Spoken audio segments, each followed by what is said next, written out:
Been a long week. It's Friday. Finally got all my parts for a quick little project that I'm working on. See if I can turn it and get a little bit better light on my face. Oh, there you go. A little sweaty. It's been a hot day. I think it's like 90 degrees on this hill. But anyways, on the covered porch right now, and literally right behind me is the original home's front porch light. Wish I had an old picture of that, but it was just a standard single light bulb, nothing fancy. Literally probably the cheapest light at the time, but it did the job.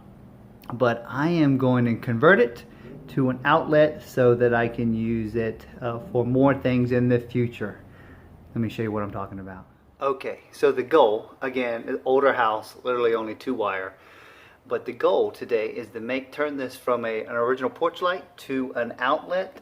And without doing tons of modifications, I am going to literally try to get this thing to stick into the wood as is. Probably not to code, but sometimes I look for the most simplest option that meets my needs and is still safe. So hopefully this works out. Really, I'm not going to change out the box. I'm just going to try to go right through this wood, and hopefully it holds. Again, it's just an outlet, so not tons of weight.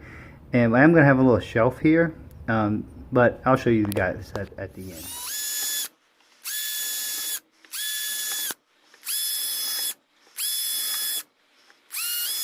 Drill a little bit bigger hole here because I'm going to try to use one of these set screws, and that's mainly for the plate.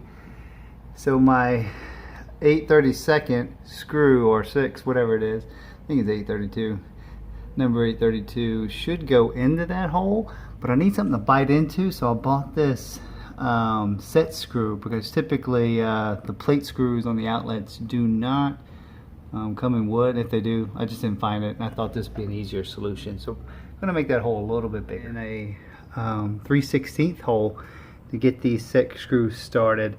So they bite with some wood on them. Got a little area on the tip there where you can get a bite with a flathead and then screw them down.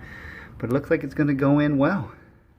Here's what the final result looked like with the 2 set screws. The reason I decided to do this is just to save some steps, keep things looking clean. Basically an original, oh man, it's a little long. Oh, I can twist it.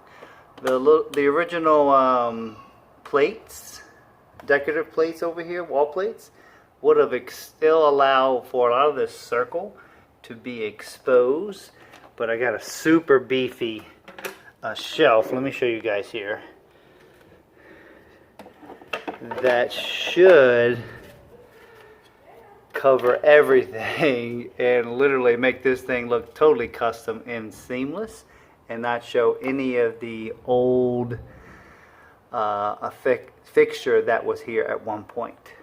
So I think it's going to be great. And then I'll have a shelf, I can plug in, put a little speaker up here, and we can jam out here. Super easy.